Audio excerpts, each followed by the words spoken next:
Hi, I'm Dr. Deborah Lockwood from Life Changer, and I am delighted today to be interviewing Professor Martha Gulati, who is the Director of Preventive Cardiology at Cedars-Sinai in Los Angeles. She's also Associate Director of the Barbra Streisand Center, and she was previously Chief of Cardiology at the University of Arizona, Phoenix. She has written a book on saving women's hearts and was previously editor-in-chief of materials for the American College of Cardiology program called CardioSmart. Delighted to have her with me today. Thanks for having me.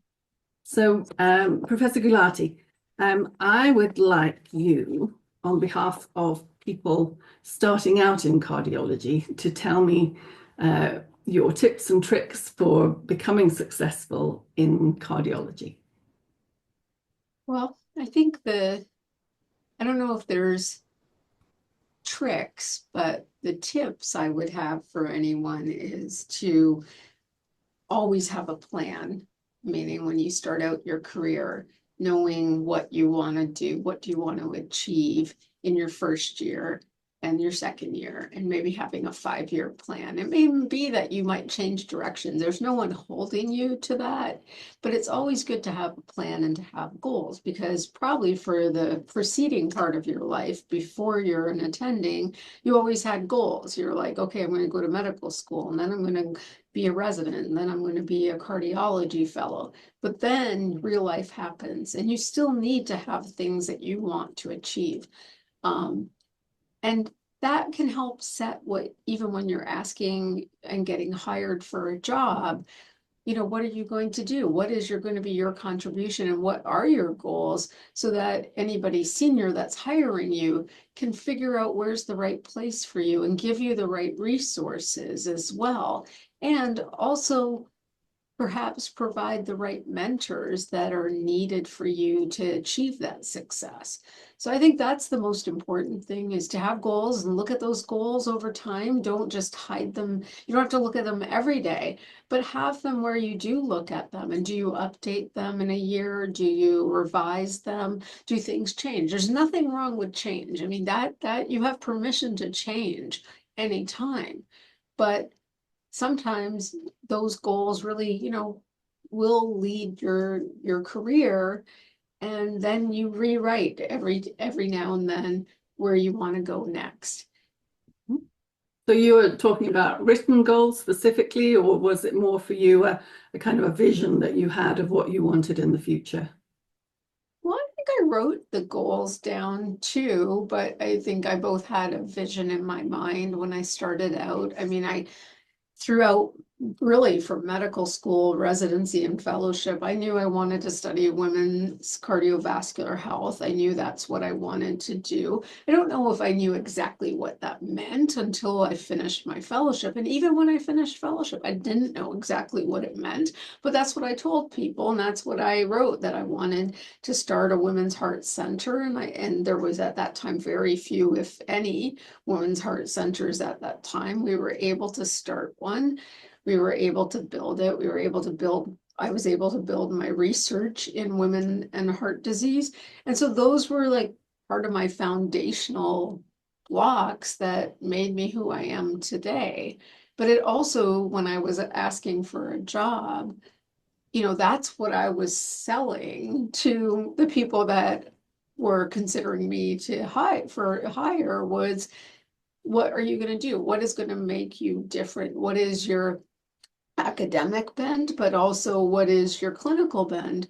Because you want to define those things and do the things that give you joy and the things that you planned on doing, whether it's, now in cardiology, we're so subspecialized too. And so figuring out what exactly you want to do and making yourself in demand. I mean, that's part of it, is that when you have a unique specialty or interest, that might be something that a hospital is specifically looking for, or a university is looking for.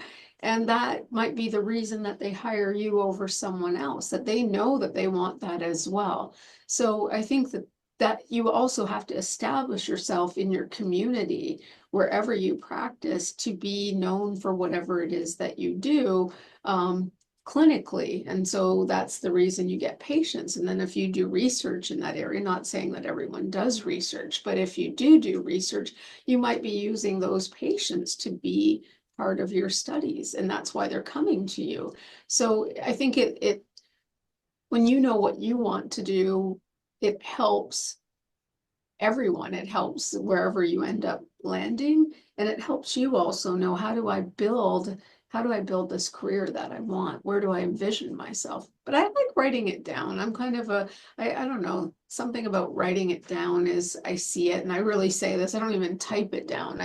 Anytime I've written down my goals, I've written them by hand. And did you have any specific role models that you were following, or was this an entirely new thing that you wanted to do? Oh no, I definitely had role models, and I feel like that is also such an important part of helping us establish our careers, is when we see people that we want to emulate, people that we want to do things like. That helps us see ourselves potentially in those positions. But in medical school, I did have a professor.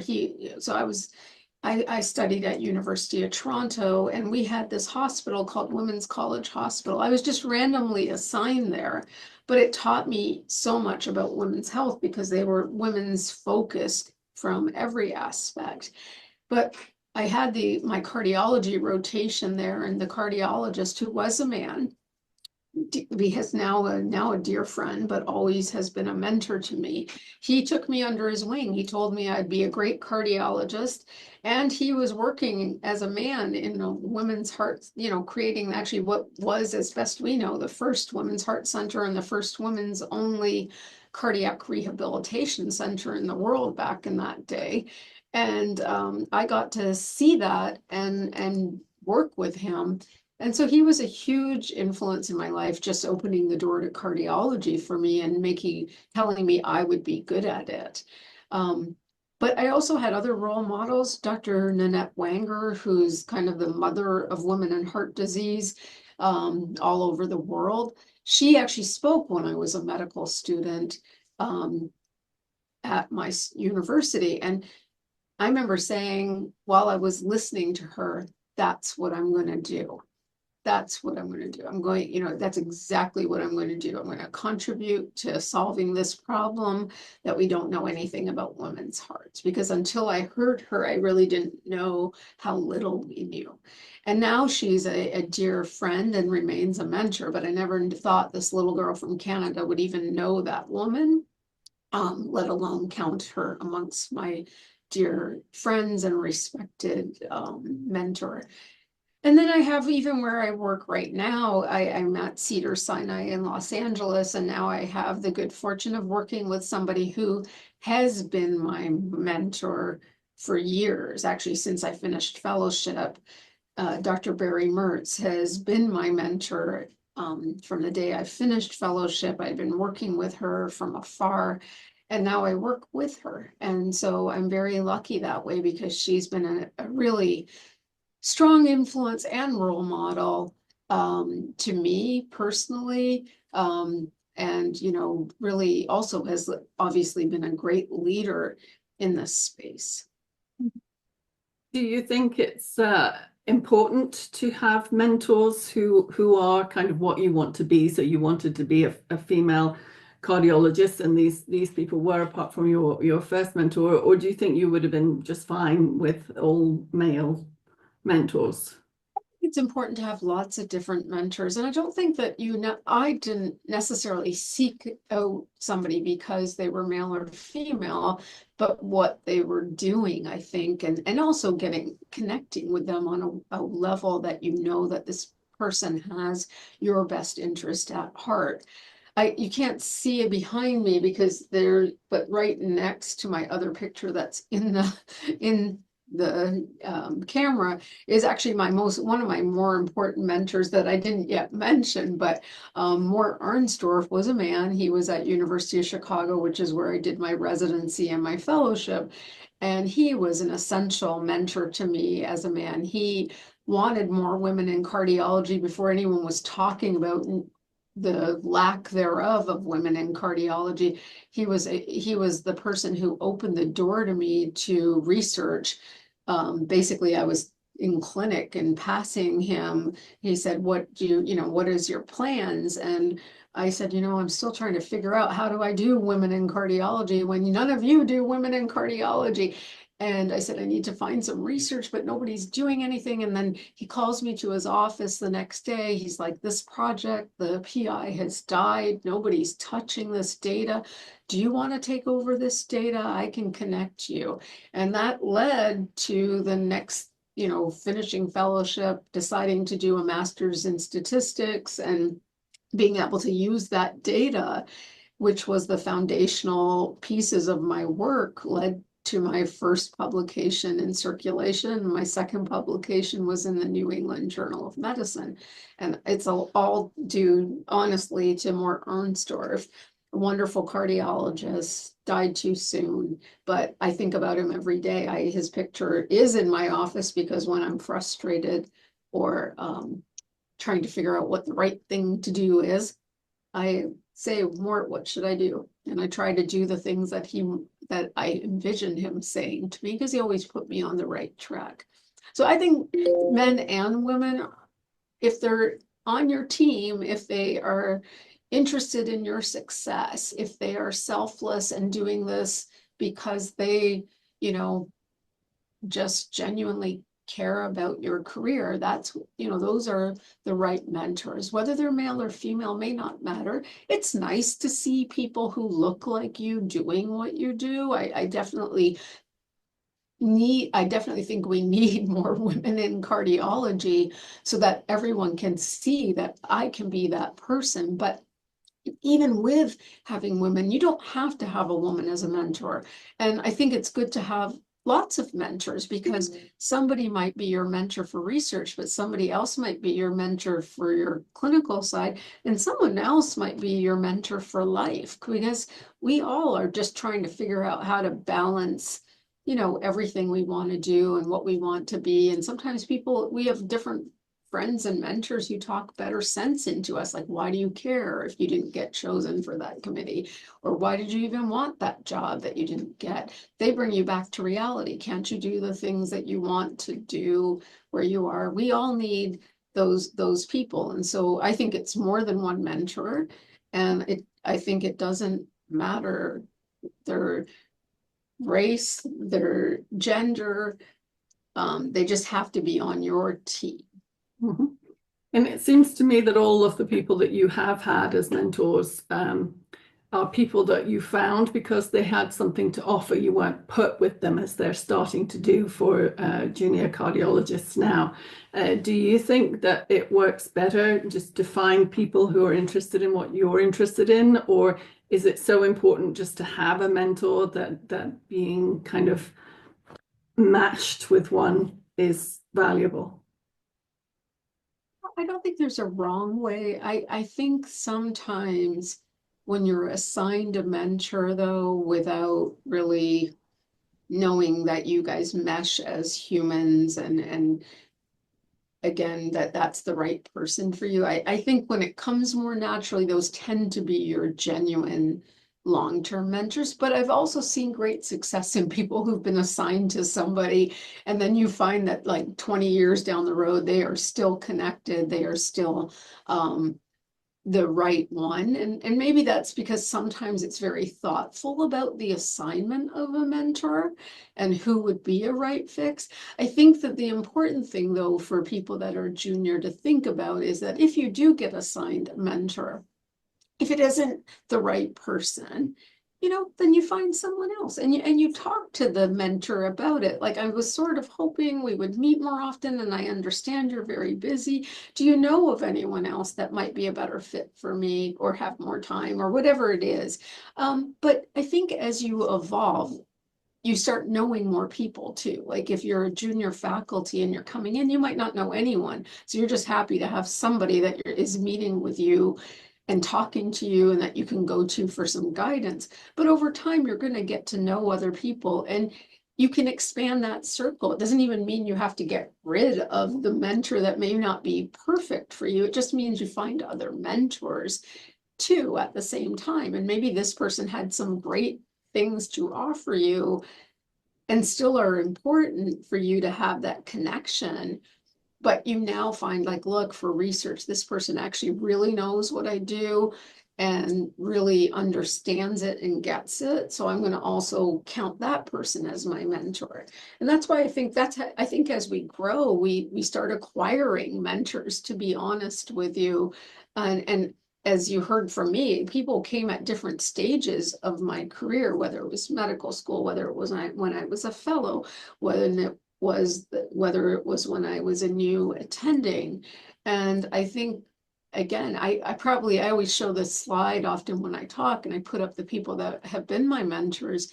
And it's a full slide of little square heads because I feel like there's so many people that have contributed to my success and that are important to me in so many different ways. I mean, they may not even be in the same field as me, but even just a couple days ago, I had somebody giving me advice who's a chief of cardiology at a very different hospital. I don't report to him, but we've always become friends at meetings. And, he just checks in with me now and then to see if I'm doing okay. And I think that's, that's what makes our world, and this makes our cardiology world so great, because ultimately, I still think cardiology is still a small world. And, it's a place that we have so many great people that are wanting our success. And that's how I think of it. I mean, I want to see the people junior to me succeed and be great and be better than me, and not, maybe we can help remove some of the barriers that we had. But that's our job, is to lift up the next generation. Yeah, absolutely. Now, you've already touched on it a little bit, but if I had to put you on the spot and say what would be the single or at most two qualities that would be really important for you in finding a mentor, what are you looking for? That's a really good question. Well, I think that I would have to say one of the most important qualities is that they have whatever you're looking for, meaning that they have, if you're looking for a certain expertise or advice, that is the right person. And that's why you need many different mentors. But if whatever you're looking for, that they have that quality. But the second most important thing, I think, is that they have time. Because there can be great people out there, and sometimes people think that they want a mentor with a big name, that somehow that's going to raise them. Sometimes the people with the biggest names have very little time to give you, and that will not help you necessarily. It isn't the name of your mentor, it's the person. Do they spend time with you? Do they guide you? Are they honest with you, as because that's one of the important relationship between a mentee and a mentor, is that there's honesty and that there's openness in the dialogue, and trust of the mentor, that if they tell you, I think you're going down the wrong path, and maybe you need to approach it this way, that you've been forthright and honest too about what you've experienced or what you're going through or what the problem is, because only the mentor can only be as good as the facts that they hold. Mm-hmm. So I think those are the important things that I would look for, but there's like so many, because it depends on what you need them for. You did mention earlier as well, I think, that one of the important qualities would be that they were genuinely interested in your success, not having their own ulterior motives to, just wanting you to do some of the research for them so that their own research could progress, which, there are some people out there, unfortunately, who use their mentees in that way.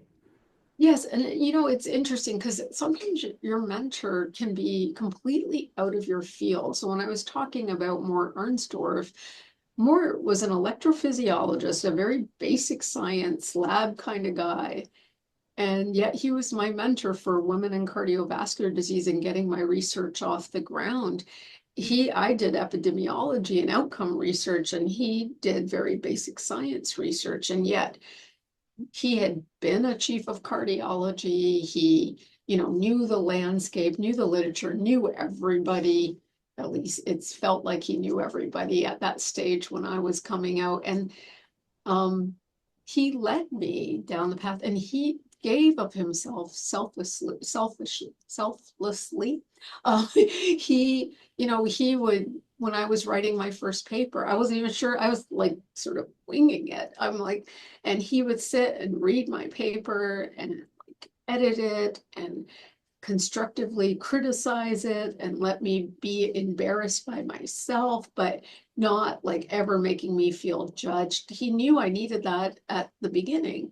And, then I was sending him papers over time with very few edits from him, where I think he knew it, like she's learned a lot. She's come a long way. At least I hope that's what he thought.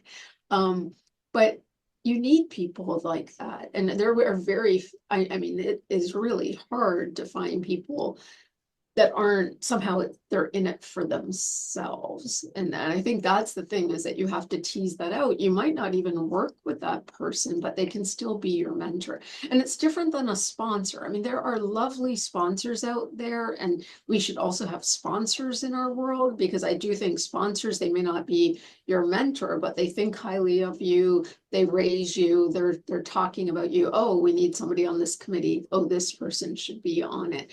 They connect you to other people. They brag about you so that you make connections. They may not serve as a mentor. You may not meet with them on a regular basis. But there's people that we all need like that too. And we need to be sponsors to other people as well.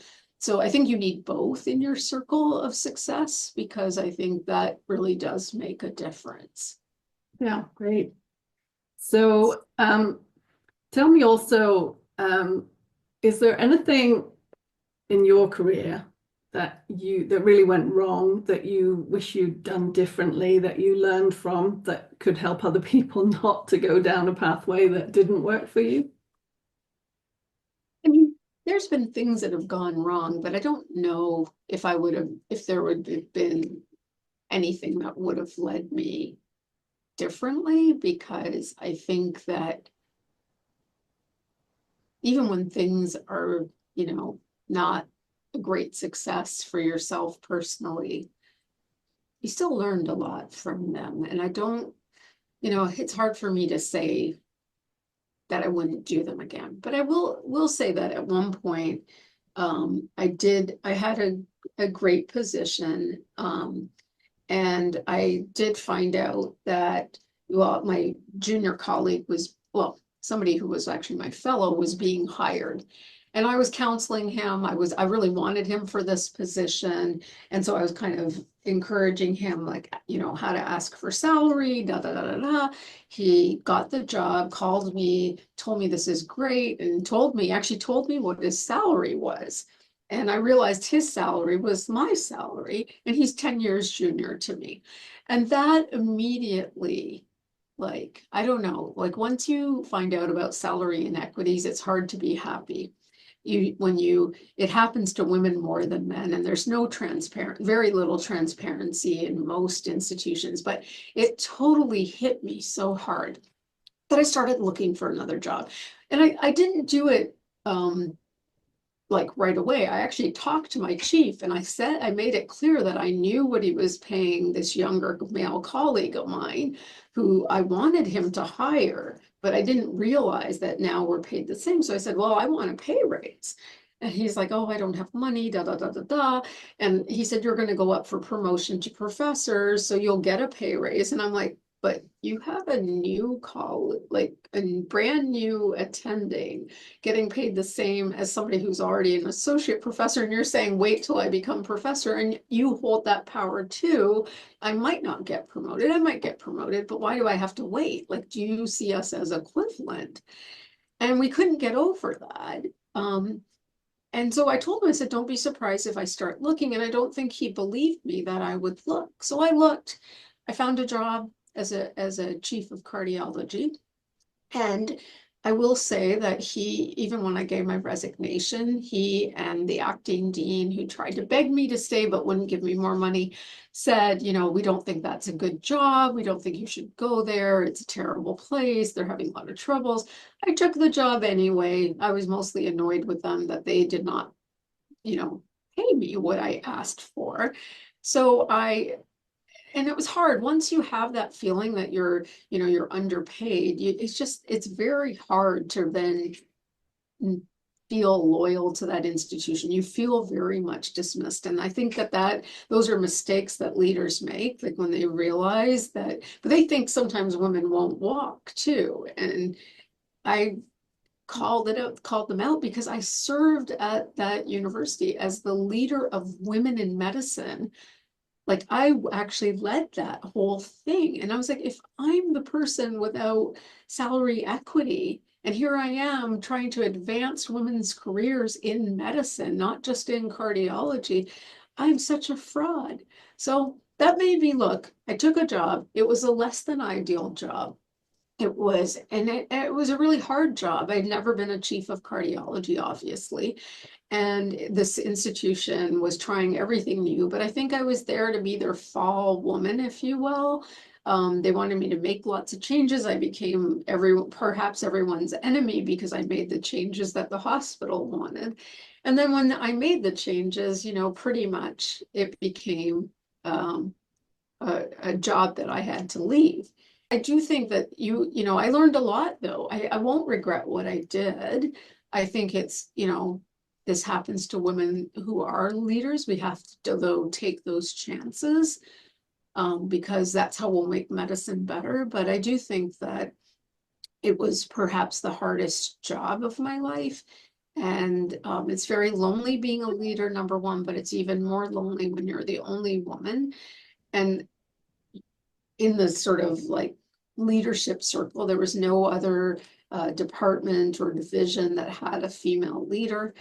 And then additionally, even my division of cardiology I was the only woman. So I learned a lot. I learned about the business of medicine and the business of cardiology. And I learned about my own ethics, which I don't apologize for. And I learned that being a leader is really hard if you don't have the support of other people.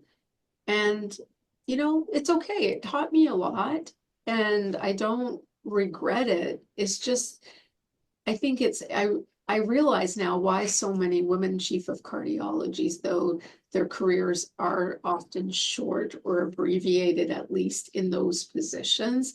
We have to change that. We lead differently. I will never say that I lead like a man. I lead like Martha. And my form of leadership is different. I listen a lot. I don't need to be the loudest voice in the room. I don't need to even brag, I hope, about my success. I want to brag about the people that work with me and what they've done. And I think that, you know, sometimes those qualities are good on so many levels, but they're not seen as traditional leadership qualities because we always see, usually in medicine, we see men lead and the values that they bring to the table, being confident, being louder, being the person who's talking a lot more. That's leadership. I don't think it's always leadership. I think you know, always learned in my family, when you speak, you better have something to say. Otherwise, you're just wasting space. And maybe I come from very practical parents, but I've sort of taken those lessons to life. So it's been an interesting journey. I think, you know, I don't have regrets. I think that Is there things I would have done a little bit differently? Yeah, certainly. But I don't have a like, I had to step away from being underpaid. I don't think anyone in medicine should be underpaid. And when you find out that, that is a hard thing. I do think we need more equity and transparency in how we pay people. But that is a bigger problem to tackle in medicine that may not come from me necessarily. But I think that again, we need more women in leadership positions so that it normalizes the things that I think women value, both as leaders, but even as cardiologists, the things that we want, the way to change things is to get women as leaders. I think I did a lot. Never asked the men in my department when they had children. Even though my state did not give them paternity leave, your sick leave, I didn't care. I just said, you have as much time as you want, because I was trying really hard to hire women. And I figured if the young men said, oh, she gave me as much time as I needed, the women would realize, despite my state not being very woman friendly, we were going to be women friendly, and we were going to let women have what they needed, because that's the only way I could figure out, could I recruit young women? Because young women, when they come in at that time, most of them have finished their training, they might still want to have kids, and they will not potentially come to certain states in America, at least, where there's issues related to parental leave. Other countries, of course, I know this is going to an international audience. I mean, other countries, of course, are much more civilized and take care of their women, but I think we still struggle so much in the United States.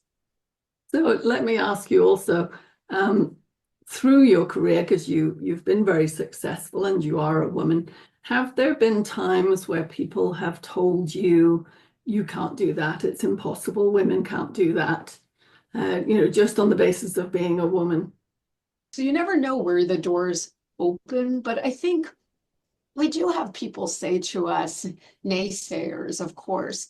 And I know when early on, when we were trying to get up a study of something called ANOCA, ischemia with no obstructive coronary arteries, before that was even a term, and I had a more senior attending tell me that we were making up a disease. And he was a well-respected physician, and he said, you guys are just making up a disease. And I was like, okay, I shrugged my shoulders. I like, okay, that can be your opinion, but I don't think it's true. And talked for a little bit, realized I was not going to convince him. But that's the thing, is that sometimes that's the fuel to make us what we are, meaning that became an area of focus for me, and an area that now has a name. We're studying treatments. We did a randomized controlled trial in the last few years. So listen, I don't, everyone can have their own opinion, but we are in charge of ourselves. Very good advice. So let me ask you, if you were going to give advice to someone kind of newly coming into the field of cardiology now, a woman coming into the field of cardiology, what advice would you have for them? Well, my biggest advice would be, first, come. We need you. We need more women in cardiology. We need people from diverse backgrounds. It's what's going to make our field better. I will also tell you that, again, figure out your area, the area you want to focus on.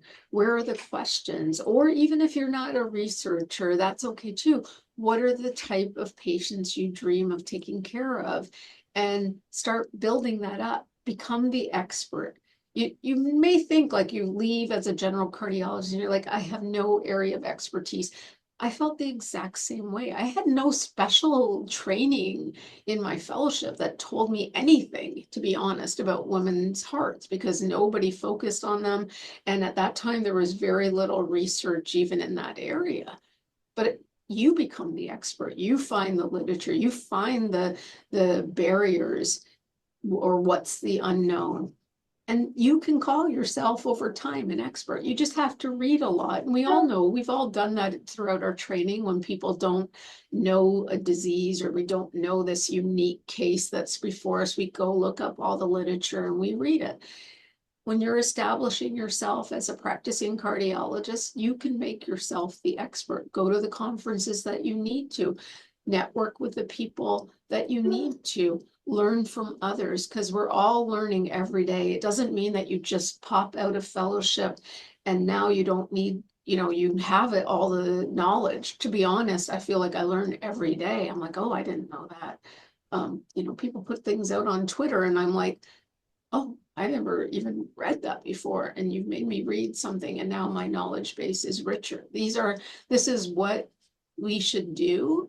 And I think if you find an area that you're good at, that you're passionate about, and whether you do it clinically, research, or both, or advocacy, because we need people there as well, you will have a successful career. You'll be happy coming to work. The way I judge if I like my job is, do I enjoy coming to work every day?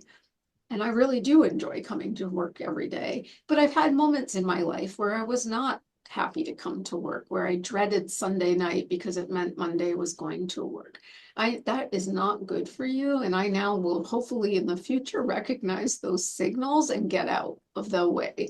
But mostly I love coming to work. I love working with the people I work with. I love what I do. And I like making a difference. And that's why we're all here, right? Wonderful. Well, thank you very much for your time and your insights. That was very, very interesting. And I wish you the very best of luck with your future career. Thank you, Deborah.